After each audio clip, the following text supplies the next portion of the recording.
Oh. And so the phone call came, and I had to get down, and nobody else could make it in, and it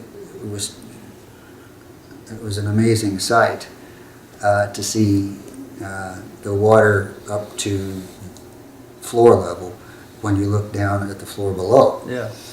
So there were 2 underground floors, as I recall, and the flooding occurred exclusively in the lower floor, or did it come up into the upper floor too, or do you remember? The flooding occurred everywhere because the buildings leaked. Oh, okay. And so water there was roared water down the coming stairs. in other places. Yeah, the water can roar down the stairs, but it's all going to end up Yeah. on the lower floor. Yeah. So the main floor wasn't hurt badly, although the carpets were soaked, and there was a lot of cleanup to do there. Yeah. When I first walked into the place, I came down the back door by the dean's office, and walked into the library, and it didn't look too bad. Things were smelled a little funny. So you came into the upper of the 2 floors. I did. Yeah. And I opened the door to the lower floor, and it looked like a new shiny floor was there in front of me, but instead it was solid water. Oh. And so it came up to the level of the ceiling below, or you can say up to the floor of the upper floor. But anyway, it was just dark, and it looked like you could walk on it. But down inside of it, you could see a light still on. Oh. So Must have been eerie. it was, and it's not the kind of thing that I would stick my toe into, but it was amazing, and at that point I knew that it was all over. Yeah. So I did walk around to the rest of the library, and I had my video camera with me all the way, and so we have a video of what I ran into that day, and it's breathtaking, I think. But when you were there, we had a floor in the atrium. That's right. The floor had been taken out of the atrium, and so the atrium went down 2 stories. That was probably to get daylight down there, because that's what it was for the upper of those 2 floors. So you could look out and see sunshine or whatever.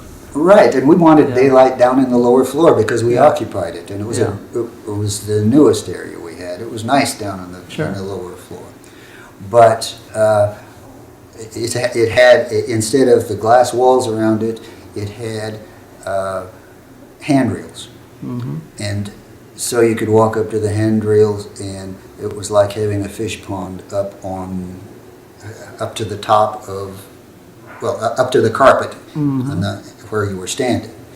And there were things floating in it, tables, books, everything had been inundated. And at that point,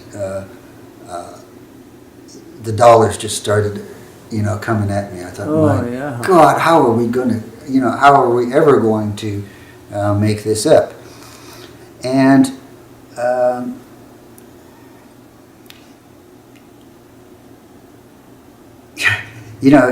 it's hard to really put the feeling in words, but you knew what was down there. You knew that there was a really good international law collection. You knew that, funny as it may seem, the Admiralty collection was down there. Place underwater. Yeah, of course. And we knew that elsewhere, the John R. Brown, the Judge John R. Brown papers were down there. The Admiralty judge and the U.S. court judge. And so I left the library, knowing this, went across campus trying to find somebody to get some permissions to get started on some of this work. I couldn't find anyone. There was nobody there. Well, you said many of the streets were underwater, the freeways and others. Yes, but I drove in from Galveston, so you know, I knew that it was possible, but everybody had it. You know, people probably had their own problems. I'm sure. You know, yeah. why go to work? I've got enough trouble Take care at of home. problems at home first, Yeah. and then worry about the office. And so that was kind of funny, but we got it started, and we happened to find out that one of our alumni, a fellow by the name of Don Hartzell, had been in charge of remediation on several fires and floods in libraries. Amazing coincidence, you know. He had done a major flood at Windsor Castle. He had done the fire at Los Angeles Public Library, and he had a terrific resume, and he said, "Can I help you?" Now, was he an attorney? He's one of our attorneys, or he was a graduate of the law school. All right. He is a CPA, and an amazing fellow, just eclectic interests, and he said, "I love the law school, I want to help." And I couldn't have done better, because even though I had some ideas of what had to be done, I had not done enough planning, but this guy had been there, and he had hired crews and companies and done this sort of thing. And so with all of this assistance, we got it going, we got the process going really fast. And it's important to do that, especially in this building, because yes, you can pump the water out downstairs, but what you've got is a bunch of expanding books that as they absorb more water and more water and more water, finally blow out the shelves. So we would hear huge explosions downstairs, and what was happening was that the wet books were expanding and blowing the ends off the stacks. Oh. And down there were things like 500,000 microfiche. And we had lessons to learn about restoring microfiche too. So anyway, there were just lots of things going on, lots of things that we were learning, and as it turned out, we did an awful lot of things right. But one thing that I had not thought about was that having a mess like this downstairs of molding books, and they mold in a very short while. They get covered with furry looking stuff, and probably pretty toxic stuff, and we had to try and save the upstairs, because it was open between the lower level. It was, you know, mold city down there, and we needed to seal it off and then try and avoid having mold in the attack the rest of the collection. So we were able to save the rest of the collection by putting in temporary ventilation, you know, lots of great huge pipes going into the building, and blowing conditioned air in, and that's right. The natural air in the city of Houston would itself be conducive to producing more mold, I guess, because most of the air is very humid here. In July. In July especially. Yes, yes. And so we were able to, you know, short story is, yes, we were able to save the stuff on the main floor. They ripped out the carpets immediately. They did all sorts of things that I would not necessarily have thought about, and they did a fine job. We had trouble all throughout the law center, though, And so we had these pipes running in and out of the law center, but fortunately we got it started. Uh-huh. So you basically were able to salvage what was on the upper deck, and then below, I assume you just had to eventually get rid of them, or? what Not did you do? eventually, it became a race to get the Okay. stuff out of there. All right. And, you know, other stuff was down there too. Yeah. For example, all the electrical panels Uh-huh. for the whole law center were down there. The elevator works were down there. That much polluted water is not good for electrical, so we had no Power electricity. stay on, or Right. everything had to be killed, power-wise? Sure, they had to replace everything. They had to Yeah. replace the entire electrical system of the main building in the complex. Uh-huh. And so we had, as we did the cleanup, we had hoists lifting out loads of dead books, you know, sloppy, messy, slimy, moldy stuff, you know, just And bringing heavy, too, it with out. all that water Throw everywhere. it, right, and you know, they would throw it on the ground, and then Bobcat front end loaders would come in and pick it up and put it into containers, Uh-huh. which would be hauled away by semi trucks, and we had as many as a half a dozen of those huge waste bins, not the little ones, but the big ones, lined up out there, Yeah. carrying out all of our stuff. So it So was that awful. all went to landfill or Yeah. wherever, someplace? I never saw where it went, Yeah. but as it went, you kind of got this sick feeling. Oh my God! You know, all of our I mean, staff have been you putting and this I together. are Right? contemporaries. I mean, we were buying books, building libraries. You were in fast retreat, in effect, on some of that at this Yeah, point. yeah, Throwing out most of them. yeah. So what we lost was 180,000 volumes, Oh. plus several hundred cubic feet of papers and documents. Uh-huh. 500,000 microfiche. That's a lot. I know you had, when I was still here, the university had been given a paper, I guess the original bound of one of the major newspapers in town. That was down there in my day. Was that something that belonged to the university library, not the law library, but was that still down there? Not only that, but there were lots of others too. It was such a Oh. good idea. It was a great place to store. It was a them. wonderful Yeah. open space, you know. It was in a brand new library. In my day, not many years before you, it was basically all wide open down there. We didn't even have stacks yet. We spent the money upstairs putting stacks in where we had books to fill.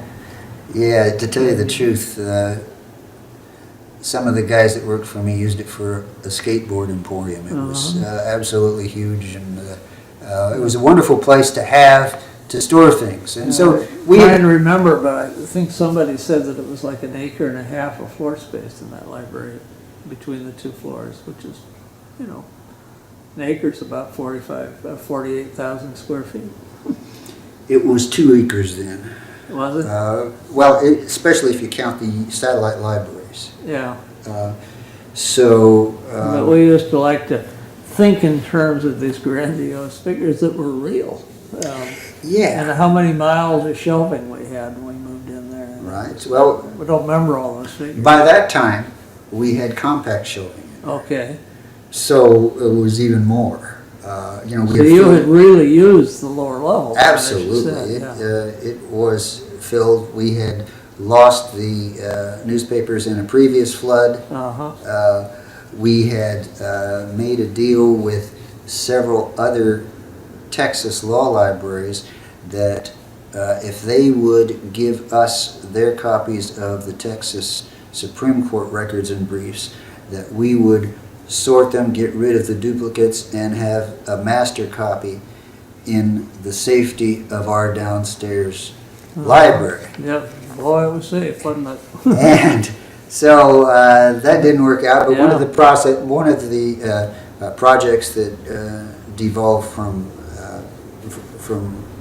all of this was that we had Don Hartzell and his crew dry vacuum dry these papers and things, and that includes the Supreme Court records and briefs. So those were actually rescued? Those were rescued Yeah. and copied, and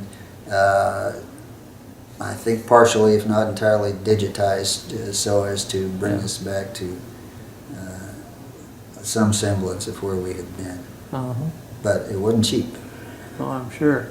Now, I know, sort of moving beyond this initial stage where you basically rescue what you can and then start up. I know today, having toured the library about a year ago when I was here interviewing a couple of our colleagues down there, and no longer can the sub-level or the lower level be used for library, and that's established, I think, by FEMA, who apparently participated, among others, in helping resolve what could be resolved.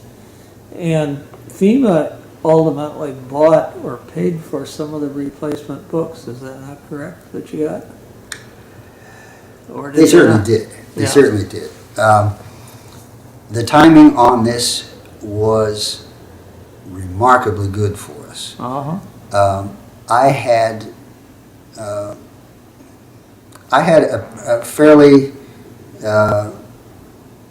modern system for all of our bibliographic records, so we had a pretty good idea of what we had, and of course that's necessary if you're going to get somebody to pay for them when they go away. You had an online catalog. We had an online catalog and online serials records, and that's fine, but when it comes to translating those things into what will satisfy an insurance company, they really didn't build them for that. They built them as library records. Yeah.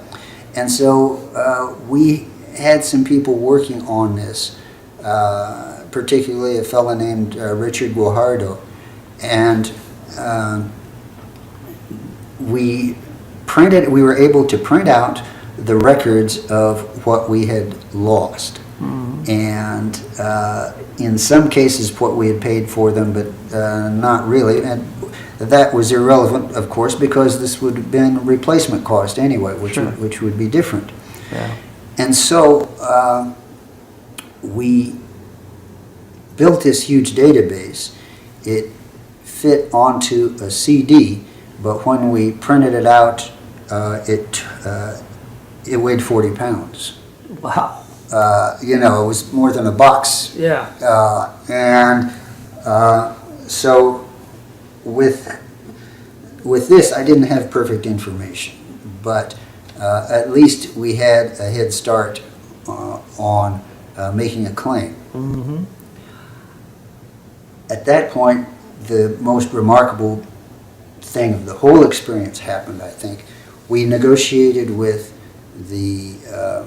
FEMA because they were the ones who had stepped in and said, we're going to rescue y'all, and so that was fine, but we also had to work with the insurance company because the insurance company was working for them, and we really had to make an insurance claim.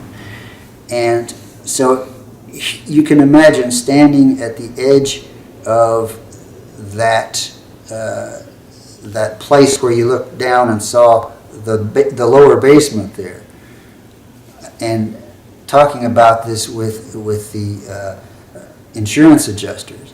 They said, now you certainly may, and you will submit a claim form for each one of those books, right? And I said, well, all 200,000 or so. It was only 180,000, but only on top of that there were take you a weekend less. right. And I said, what does that entail? And he said, well, you just have to fill out a form for each item, which is of course one form for each book you'd lost. Yes. And so I was able to gather up my strength and look him in the eye and say, okay, we'll do that. And the guy said, what? You know, because he could imagine what it would cost his company to handle 180,000 claims. And so it was a great experience in playing poker, I guess, but that one we won. And so I said, now, you know, really, if you like, we can go in the next room and I'll show you my box. It weighs 40 pounds. But it's a list, you know, of everything we lost. And the guy said, well, wait a minute, isn't there something else we can do? Well, of course there was something else we could do, and that was determine an average cost for categories of books that were lost. And we did know how many books fit into each category because of our serials records and that sort of thing. Yeah. And so we went through a bunch of negotiations there, and we had to add in the cost of processing because that was a serious cost. Oh, yeah. Not you know, more than serious. It was a huge cost, and it may have been more than the books. And they said, well, we don't believe you. And so we are going to go to the Library of Congress and have their law library people tell us what it really costs for the average book plus processing.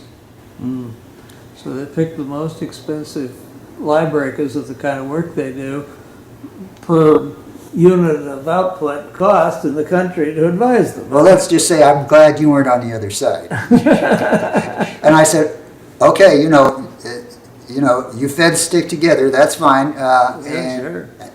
And so they came up with an even higher figure. When we had the disaster, I wrote the president and the chancellor and said, look, we've just had this flood. I'm estimating $25 million on it. This is serious. We got to get going on it. You know, please cut me loose to fight this. Well, as it turned out, $25 million was a severe understatement, and I was able to negotiate a contract to replace it all for $42 million. Wow. And so, you know, it's one of those things where you're in a meeting and you do so well in that meeting that there's nothing you want more than to be out that door so nobody can change their mind. and you know, I was just waiting for somebody to call me back in the room and say, wait a minute, we're not going to do this. But they signed it, and it got congressional approval because that was necessary for such a big claim. And as it turned out, it was the biggest claim that they had ever made, that they'd ever approved. And the reason we got it through was because a few days before that happened to be September 11th, which is 9/11, and all of the feds, all of the FEMA people had to get to New York City as fast as possible. And so they were willing to wrap it up, and the negotiation ended that way with me having this guarantee of the feds paying their part of the $42 million. And that did include the Frankel room. There was a little damage there, but not much. That included the satellite library. The Frankel room is your rare book room. The Frankel room is the rare book room. That's on the second floor. It's on the second floor. It leaked, I guess. It had a little bit of mold worry, but we were able to remediate it, and it turned out to be fine. Yeah. Lost a little furniture, but that's all. It just it worked out with a nice settlement. So a little bit later, we had a nice social occasion where we were presented with a check for half the amount. 21 million I thought was a nice start. Nice check to start with. Yes, Yeah. because Better than nothing. indeed. Well, that was, and that it was to be followed by whatever it took. Yeah. But as it worked out, things were changing in the library business, Well, yes. and a lot of these things, particularly microform collections, were, even though they were terribly expensive, were being replaced by online collections. That's right. And so, at that time, it would have cost a fortune to replace them with what got destroyed, Yeah.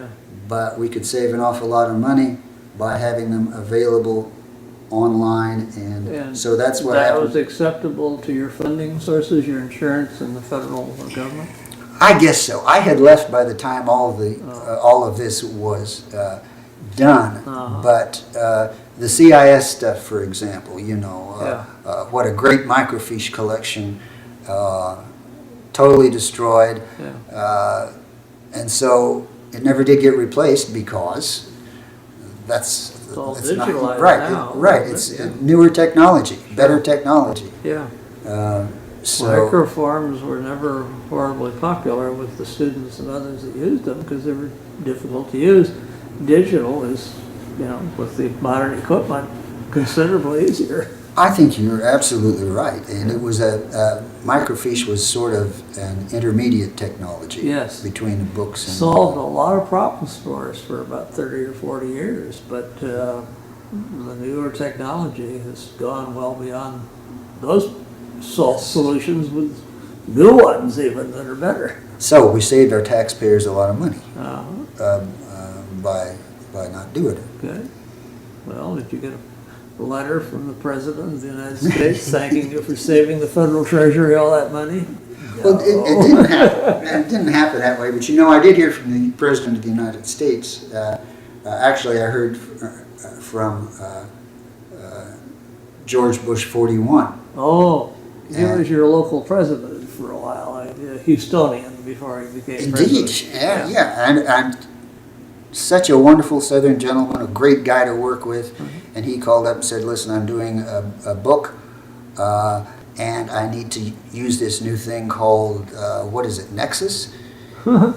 And can somebody come out to my office and teach me how to use it?"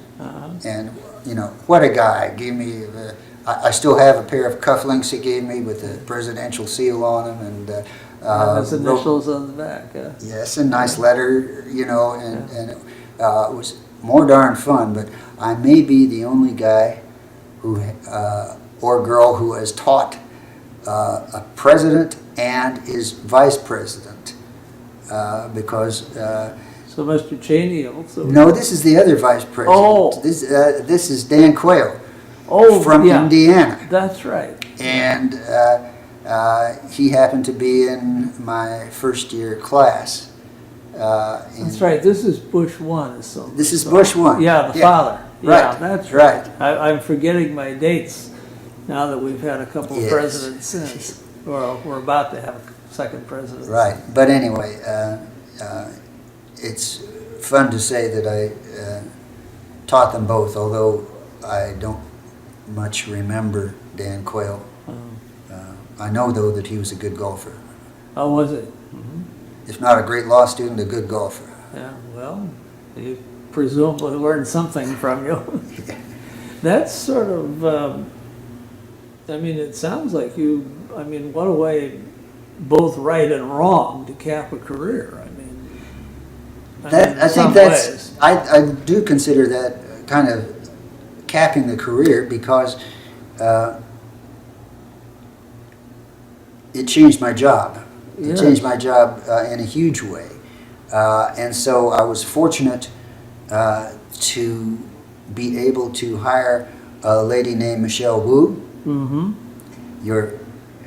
your colleague here. That's right, now at Georgetown. And she was able to handle a lot, particularly in the technical services areas.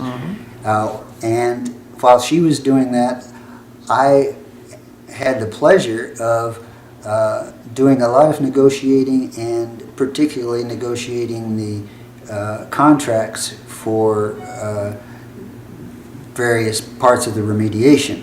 So it was like having a great toy, a $42 million toy, and I'll admit I had too much fun. I enjoyed it more than I should have, but it was all new, and Well, it was new. It had to be done. I mean, if you could enjoy it more than hate it, more power to you, John. I did, but I also found it difficult to return to the library. That's sort of how you finally decided it was time to call it quits in the library and I think so. I hung around move into for a retirement while. over a few years. Yeah, and you know, I had so much to do with the, particularly in one summer with negotiating the contracts, that it was kind of intense, and I knew what had to be done, and it was fun to make arrangements for all of this work that was going to have to be done in the law library, but I didn't find it necessary to stick around while we repeated what had been done in the library before. Well, maybe on that basis we should move on to some of how you did occupy your time thereafter. I know that and even before, you have taught at the University of Houston. You were a regular faculty member at the law school as well as library director. Can you talk a little bit about some of your teaching? Sure. I never did teach a lot, but I had been a teacher. Most administrators can't teach an awful lot, but they teach some of them.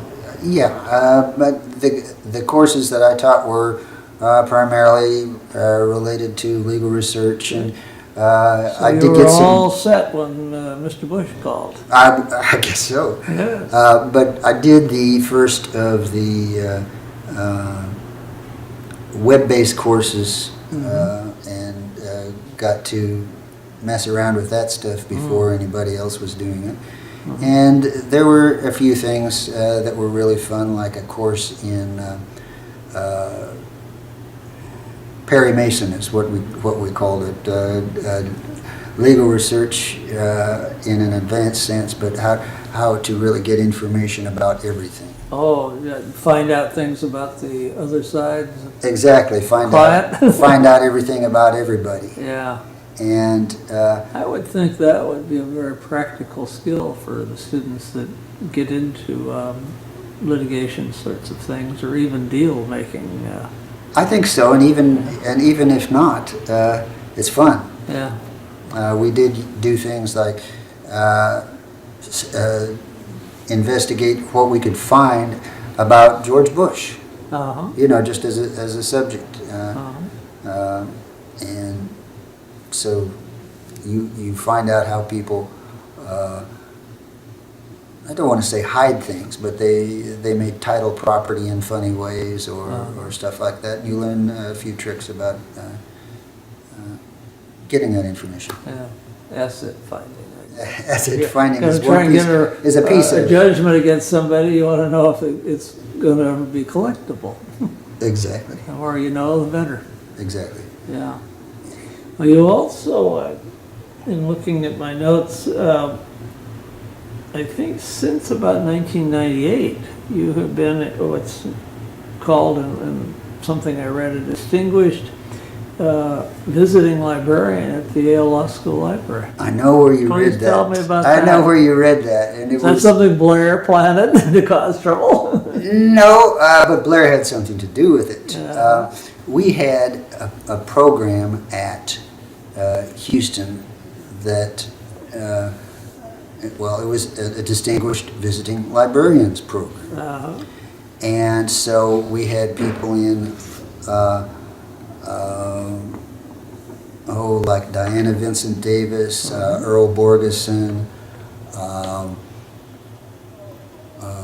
Mort Schwartz, Blair Kaufman, people who were willing to come to Houston and stay in the hotel there for 2 to 4 weeks and meet daily with our staff and talk to staff and really do some work for us if they wanted to. And it was great because people, it turned out, would do that. And so after Blair Kaufman had done his stint, we were talking one day and he said, I'd like to have you come to Yale because you've been doing some interesting things too. We had some really interesting staff things that we were doing, like how we handled faculty services, how we handled collection management, and we were the first people to have certain positions in the library, and so I got to go and hang out there, and Blair saw to it that I got a fantastic office on the corner of the building, and I got an opportunity to talk with them about a few things. You get to stay in one of their little guest cottages in the middle of the complex? Actually, I got to stay with the boss in his house. Oh, well, that's probably even nicer. It was fun. And it's not a continuing thing as is sort of hinted at in the CCH publication, which you're talking about, I think. But that was great, and I combined it with a stay at Harvard, putting the two together for one of my sabbaticals. Oh.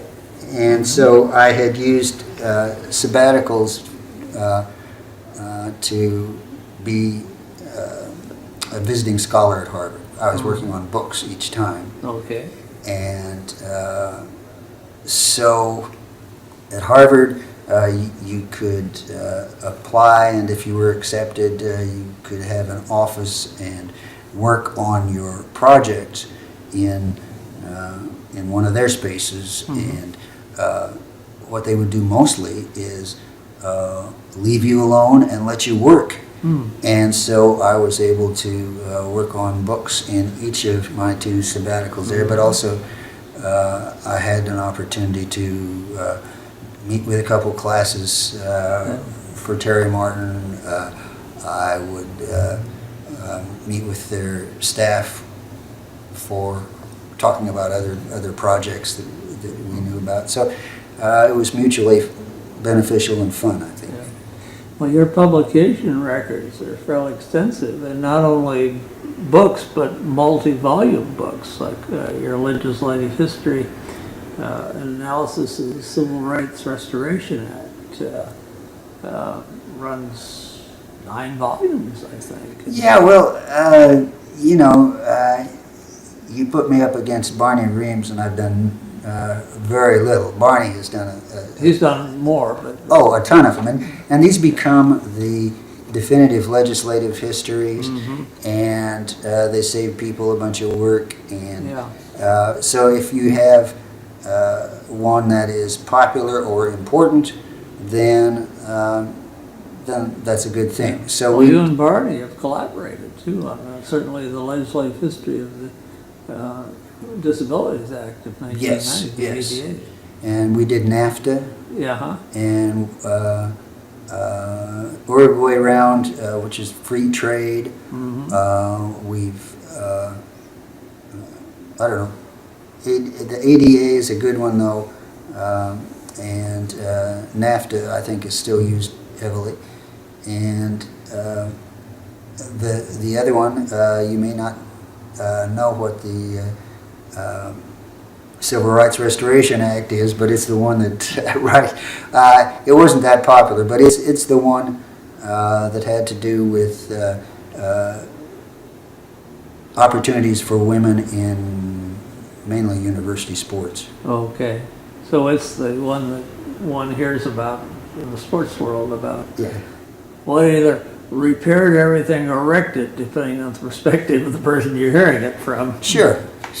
Yeah, well, that's the way these things sometimes work, I guess. So that was most of the volumes. I had a total of something like 78 volumes. Wow. But when you're doing legislative histories, they're compilations, and that's all. So they're sort of lengthy by definition almost. Yeah, by definition. The last one was the most fun. It was the one I did with my wife. It was the ABA's Guide to Designing Your Law Office. Mm-hmm. And so architect wife and lawyer husband, and knowing a little something about the law and how to make the facilities work for it. Yeah, pen to paper, and there you are. my wife deserved to write the book about it because she had designed 10 million square feet of law firms. Yeah, her little niche and her. There's a big niche, as it profession. turned out. Yeah, and so she was the expert, and I had written books before, so we put it together. Well, that's a nice, marriage bonding kind of thing, I would hope. I guess it wouldn't necessarily be, but if you all fought or everything. It all worked out, and so we're happy with the way it worked out. Okay. Well, I know you've not only done, publications, rescued what one could of a library that got full of water, and a lot of other things along the way, John, but you've also been of service to our profession. I noticed that you're past president of the Southwestern Association of Law Librarians, which is AAL's major chapter in this region of the country. And you've done various things for the association on committees and chair committees. And of course, a few years back, when the annual meeting was here, back in 83, 84, whatever it was, you and a lot of your staff up there at the university were sort of in charge of local arrangements. And if memory serves me right, that was still the days when the local arrangements did most of the work on making one of those things happen. Yes, we were trying to get past that, but staff came in later, but they weren't quite on board all of them. You're right about the timing. It would have been nice, but on the other hand, we had Roberta Schaffer, and she was doing a wonderful job. She was working with you, you said. Yes, earlier, off camera. I was lucky. One day, this woman walked into my office and said, "Hi, I'm Roberta Schaffer. I'm in law school, but a year from now, I'm going to be out looking for a job. And here's my resume, and I want you to remember me." And I took a look at the resume, and it said, she'd been at Vassar, and she'd, wonderful looking paper record. And I said, okay, this one I'm not going to forget about. And sure enough, she did come to the Southwestern Association meeting that year, and we got back together, and the rest was history. She came to work for us in the library, and she ended up being the head of the, we called it the Legal Communications Program, which is legal research. And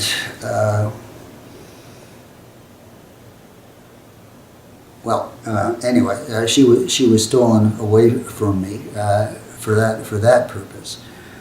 But she's had a bit of a very distinguished career in her own right. Isn't that remarkable? Besides just all the distinguished part of working with you. Well, sure. Being Library of Congress is probably a pretty good. That would be a good job. One would think would be a pretty good gig to have.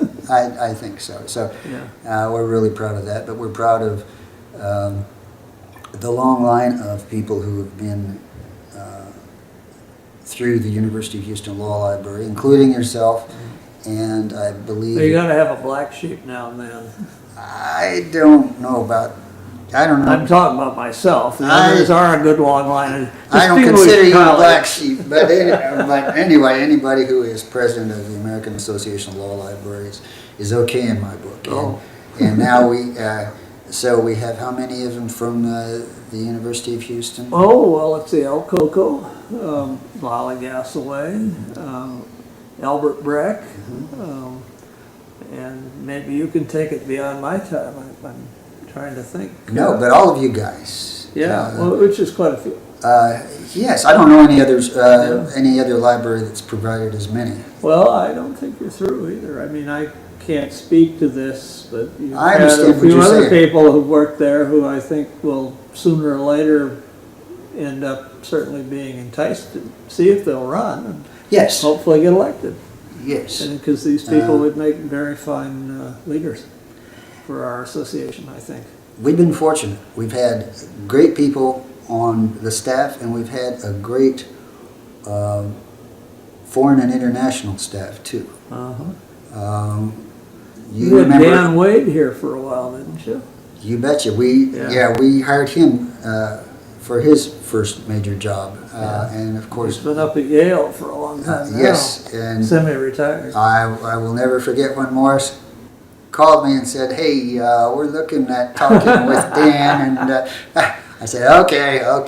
Well, you can't keep good people from No, moving you on can't. to better things, You can't. bigger things. But it was a good shop for foreign international people. Earl Weisbaum came there. He Okay. had been at L.A. County, Uh-huh. which, I presume it's still the largest county law library, but if not, I think it is. yeah, it's Although a they've great had place. trouble with, lack of revenue out there for a lot of the county libraries, but it's probably Yeah. still pretty substantial, if not still the largest.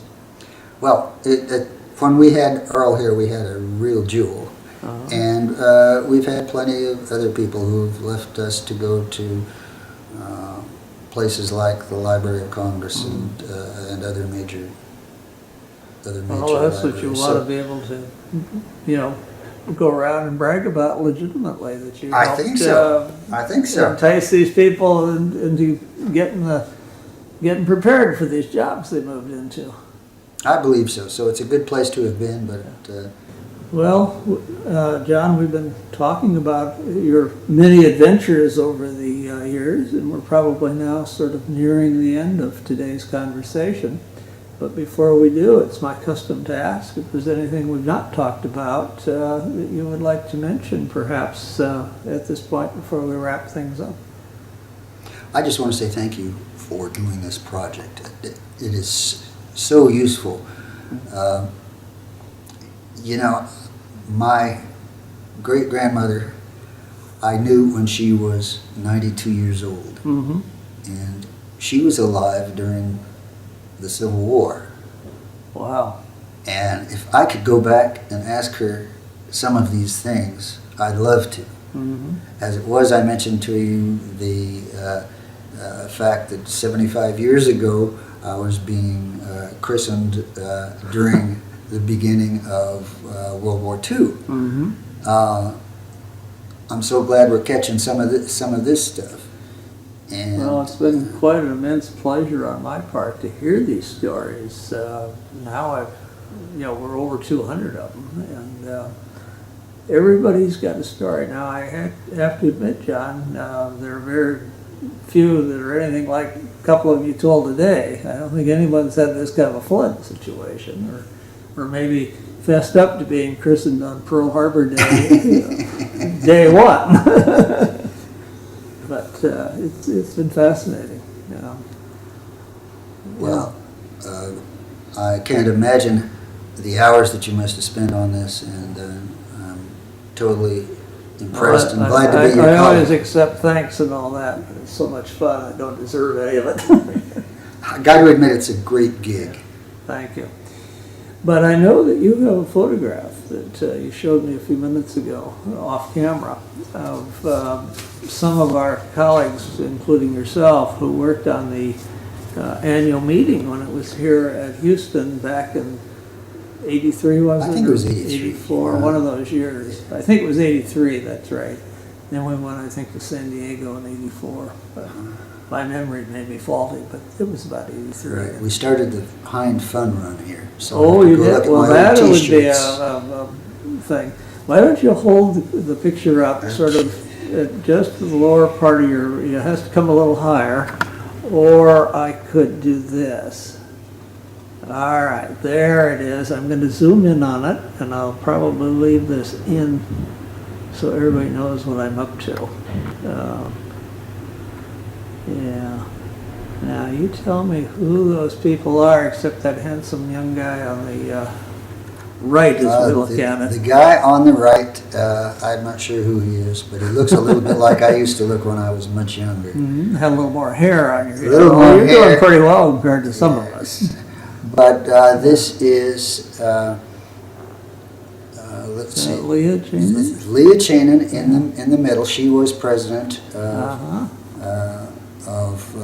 AALL. Yeah, we have her story in this oral history. She lives in Washington, D.C. in retirement now. I'm glad to know that because she's an old Houstonian and she knows more about Houston than I will ever know. Didn't you tell me earlier that her father was a big builder, a developer here? I think he was I think he was the biggest real estate developer, certainly apartment developer in Houston. Mm-hmm. And I was amazed when I found out that she had this connection with Houston. Wow. But also on the other side of her is Roberta Schaffer, who was here as our, I'm not sure what the title was that she had, but she was so darn wonderful during that that whole process of arranging for the convention, that she was deemed deserving of her own award for all the work that she did in putting on the convention, and we will always be grateful to her. For our colleagues who are more, come of age more recently, when we've had all these personnel at headquarters to shoulder a lot of these responsibilities, this was still the era when that hadn't quite come about. I think we had an executive director about then. We were just getting an executive director. He was then going to begin to build that kind of expertise in the headquarters operation, but he hadn't gotten there. So you and Roberta must have done an awful lot of work. Our whole staff did a lot of work on it, and we really worked hard to get the convention here. So, well, you've mentioned other alums, and you mentioned Roberta earlier in the yes, in the thing. So it's sort of interesting to see this little aside, this picture. Let me pan back up now to you, and the audience can sort of see you on camera. I've changed a few settings, so I'm going to back off a little bit like we had it. And if the viewers will put up with this digression, why not? And I could clip some of this out, but I'll probably leave the whole works in, changing the settings on the camera and well, so on. save it at least for your colleagues, because I'm really proud that we had so much to do with the people who were putting this on. Yeah. You were at the University of Houston. Michelle was at the University of Houston. I tried twice really hard to get Frank to come to the University of Houston. Did you ever come as an inspector? Never some got sort in of there. a quasi-alum that way. I couldn't quite work it, but anyway, I knew that when he was very young in this profession, I knew that he was maybe the best writer that I knew in the business. He's quite gifted. He is. His memory has it, he worked for Albert Breck at one time, I think, at the University of Southern Cal. I may be wrong, but my memory is that Frank started out there. I believe you may So be he right has for a that. connection to the University of Houston through Albert, maybe. Okay, I'll take that. All right. But anyway, thanks so much. Good. Well, I want to thank you also, Jon Schultz, for taking your time and inviting me into your lovely home here in Houston today to tell your story, and by telling your story, that of our profession, our joint stories together, tell what we were all about during our era, and continue with our those who are our juniors in the field now and who are no longer so junior. That's how it goes on. And I want to thank you not just on my behalf, but I'm also thanking you on behalf of Michelle Wu, Frank Hodak, and Dick Spinelli, with whom I have the honor and privilege to be putting together this oral history of law librarianship for the Hine Online Spinelli's Law Library Reference Shelf. Thank you, John. Thank you. Before I get turned off here, let me turn off. Well, let me before the camera gets turned off. It's still running. You better be careful what you say about that old Pat Keel, or I'll clip it. Now, I really wanted to say how much fun it's been working with Dick Spinelli too over all these years. My gosh, he knows I imagine after so the many flood, things. he must have just done yeoman service to you guys from the perspective of a supplier of the sorts of information and replacement stuff that you guys would need. He did. The Hine organization was really terrific in that. And matter of fact, somewhere in my pictures of everything that went on, I believe I took a picture of some books that were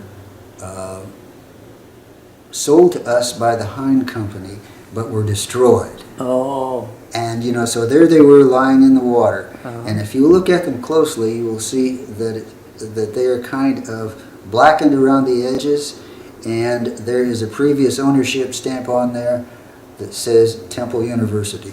Oh, another place that had its own problems with the disaster. So, but they had survived. The fire. They had survived the fire and met their demise in the flood. Well, they could have met it in the fire, the flood caused by the fire hoses, because some of the damage at Temple, from my memory, was due to the firefighting water needed to put it out. Oh, sure. Yes. No doubt about that. And as somebody said, nothing destroys books faster than fire except water. But life's full of trade-offs. It is. Well, thank you. Thank you very much.